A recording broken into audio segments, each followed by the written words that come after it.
Hello friends, welcome back to my YouTube channel Prime Mindset. Today we are going to start वन्यजीव अभयारण्य of Haryana जी के bye दीपक sir. ठीक है ना भाई। वन्यजीव अभयारण्य पढ़ने से पहले आपकी दो चीज हैं, एक तो रामसर साइट्स हैं, ठीक है ना, एक नेशनल पार्क हरियाणा के अंदर। तो उनके ऊपर एक बार डिस्कशन करेंगे कि कितने आपके पास रामसर साइट हैं। तो हमारे हरियाणा के अंदर कुल रामसर साइट हो जाएंगी दो, ठीक है ना। एक तो आपके पास गुरुग्राम में हो जाएगी, ठीक है ना, गुरुग्राम में, जिसका नाम सुल्तानपुर राष्ट्रीय उद्यान रहने वाला है, ठीक है ना। तो आपके पास दो रामसर साइट होंगे, एक तो गुड़गांव में जिसका नाम सुल्तानपुर राष्ट्रीय उद्यान रहने वाले है, और दूसरा आपके पास हो जाएगा झज्जर के अंदर, ठीक है ना। भिंडावास वन्यजीव अभयारण्य है, वो आपके पास उसको रामसर साइट की कैटेगरी के अंदर क्या कर लिया गया है, शामिल कर लिया गया है। तो हरियाणा के अंदर कुल कितनी रामसर साइट हैं, ये आपसे क्वेश्चन पूछा जा सकता है। तो आप बता सकते हो दो रामसर साइट हो जाएंगी, ठीक है ना। आप इजीली आंसर कर सकते हो कि हरियाणा के अंदर दो रामसर साइट हो जाएंगी, ठीक है ना। यदि आपसे पूछा जाए कि वन्यजीव अभयारण्य कितने हैं, तो दो वन्यजीव अभयारण्य हो जाएंगे। एक तो आपके पास सुल्तानपुर हो जाएगा, दूसरा आपके पास जो कलेसर वन्यजीव राष्ट्रीय उद्यान है वो हो जाएगा, ठीक है ना। आपके पास देखो दो तो रामसर साइट होगी, एक तो सुल्तानपुर रामसर साइट होगी, एक भिंडावास रामसर साइट होगी, ठीक है ना। उसके बाद यदि मैं बात करूँ आपके पास नेशनल पार्क की, राष्ट्रीय उद्यानों की, तो दो राष्ट्रीय उद्यान हो जाएंगे हरियाणा के अंदर। दो ही रामसर साइट हैं, दो ही राष्ट्रीय उद्यान हो जाएंगे, एक तो सुल्तानपुर राष्ट्रीय उद्यान और दूसरा आपके पास कलेस्टर कलेसर राष्ट्रीय उद्यान, ठीक है ना। तो सुल्तानपुर फिर से आपके पास गुरुग्राम में हो जाएगी, और कलेश्वर है वो आपके पास यमुनानगर में हो जाएगी, ठीक है ना। आगे हम बात करें वन्यजीव अभयारण्य की, तो 11 वन्यजीव अभयारण्य है हरियाणा के अंदर, ठीक है ना। तो पहला वन्यजीव अभयारण्य पढ़ते हैं सुल्तानपुर। सुल्तानपुर भाई गुड़गांव में है, ठीक है ना।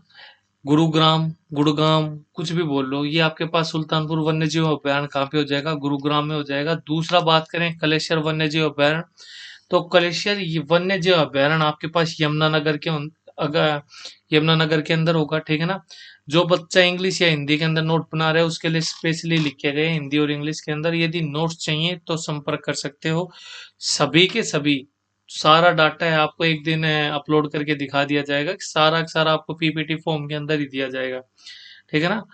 और आगे देखो, थर्ड असोलाबट्टी वन्यजीव अभयारण्य हो जाएगा। असोलाबट्टी वन्यजीव अभयारण्य कहाँ पे होगा, फरीदाबाद के अंदर हो जाएगा आपका, ठीक है ना। उसके बाद नाहर वन्यजीव अभयारण्य हो जाएगा, वो आपका कहाँ होगा, रेवाड़ी के अंदर, ठीक है ना। दो क्वेश्चन आपसे वन्यजीव अभयारण्य से ये भी पूछे जाते हैं कि सबसे बड़ा और सबसे छोटा वन्यजीव अभयारण्य कौन सा है, ठीक है ना। तो सोचो तब तक आने से पहले, क्योंकि देख के तो बता ही दोगे। तो भाई सबसे जो बड़ा हो जाएगा वो अबूब शहर हो जाएगा, जो सिरसा के अंदर है, वन्यजीव अभयारण्य है वो, ठीक है।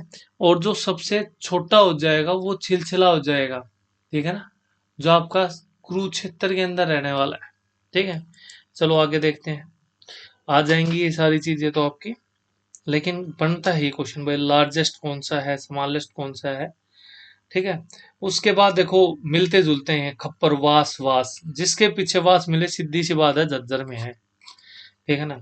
भिंडावास वन्यजीव अभयारण्य कहाँ पे है, झज्जर में है। खप्परवास वन्यजीव अभयारण्य कहाँ पे हो जाएगा, आपका झज्जर में हो जाएगा, ठीक है ना। उसके बाद मैं बात करूं अबूब शहर वन्यजीव अभयारण्य, अबूब शहर वन्यजीव अभयारण्य आपका सिरसा में हो जाएगा। और ये बात याद रखना कि सबसे बड़ा जो वन्यजीव अभयारण्य है वो भी आपके पास अबूब शहर ही रहने वाला है, ठीक है। उसके आगे मैं बात करूं आपके पास वीर शिकारगढ़ वन्यजीव अभयारण्य, ठीक है ना। तो वीर शिकारगढ़ वन्यजीव अभयारण्य आपका कहाँ पे रहने वाला है, पंचकुला के अंदर। और पंचकुला के अंदर एक और भी है वन्यजीव अभयारण्य, खोल है रहतान वन्यजीव अभयारण्य आपका, वो भी आपका कहाँ पे रहने वाला है, पंचकुला के अंदर रहने वाला है।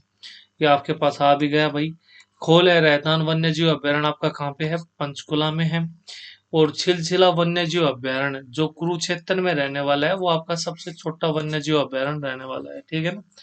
लास्ट आपके पास सरस्वती वन्यजीव अभयारण्य आएगा। वन्य जो सरस्वती वन्यजीव अभयारण्य है वो मुख्यतः रूप से तो कैथल में माना जाता है, लेकिन कुछ लोगों का कहना है कि जो आपके पास सरस्वती वन्य जीव अभयारण्य है, इसका कुछ हिस्सा कुरुक्षेत्र, जो कुछ हिस्सा है ना, वो कुरुक्षेत्र में भी है। मतलब ये मान लो बाउंड्री है ऐसे, ये इधर कैथल है, कैथल और ये आपके पास कुरुक्षेत्र है।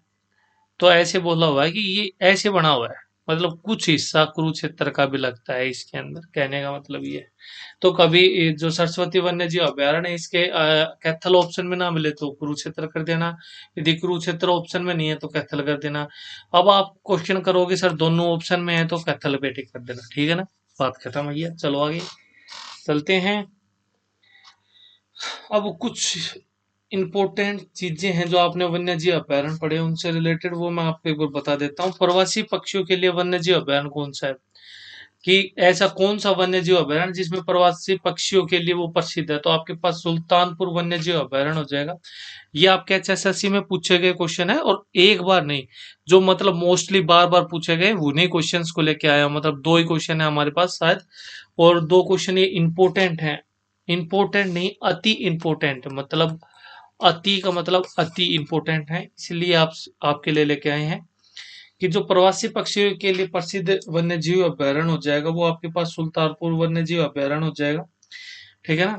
आगे यदि मैं बात करूं, अगला क्वेश्चन आपका क्या है, कौन सी वन्य जीव अभयारण्य साल भौंकने वाले हिरन, नीलगाय, लाल मुर्गों के लिए प्रसिद्ध है। अभी आपसे पूछ रहा है कि कौन कौन से ऐसा कौन सा वन्य जीव अभयारण्य है जिसमें भौंकने वाले हिरन पाए जाते हैं, नीलगाय पाई जाती हैं, लाल मुर्गे पाए जाते हैं, ठीक है ना। ऐसा कौन सा वन्य जीव अभयारण्य जो इन तीनों चीजों के लिए क्या है, प्रसिद्ध है। तो वो आपके पास क्या हो जाएगा, कलेश्वर वन्य जीव अभयारण्य हो जाएगा, यमुनानगर। कलेश्वर वन्य जीव अभयारण्य आपका कहाँ पे रहने वाला है, यमुनानगर के अंदर। तो ये आपके पास आंसर हो जाएगा, ठीक है। और स्टे मोटिवेटेड, ठीक है। वीडियो आपको कैसी लगी, अच्छी लगी तो भाई लाइक शेयर एंड सब्सक्राइब जरूर करें। और दूसरी सबसे इम्पोर्टेंट बात, यदि नोट्स चाहिए तो नोट्स के लिए मैं आपको फिर से बता रहा हूँ कि आपके पास जैसे मैंने पहले करवाए हैं, जो डिस्ट्रिक्ट हैं आपके 23 डिस्ट्रिक्ट के नोट्स हैं वो आपको मिल जाएंगे 50 में। और जो इनकी स्टेटिक जो और बच गया आपके पास, जैसे वन्य जीव अभयारण्य हो गए, 1857 क्रांति, मतलब जो भी इसका बच गया भाई, प्राइम मिनिस्टर बच गए, नदी बच गई, नहर बच गई, इन सभी के मतलब जितने भी आपके बनते हैं उनके भी नोट्स मिल जाएंगे आपके 50 रुपीज के अंदर, ठीक है ना। अप्रोक्स जो आपके पास ये जो स्टेटिक रहने वाली है ये वाली, इसके भी आपके कम से कम मैं मान के चलो 200 स्लाइड्स हैं इसकी। तो आप देख लो 200 से अबव है, ठीक है ना, 200 से अबव, 250 के अलोंग मिल सकती है। तो वो आपके ऊपर डिपेंड करता है क्या करना है क्या नहीं, ठीक है।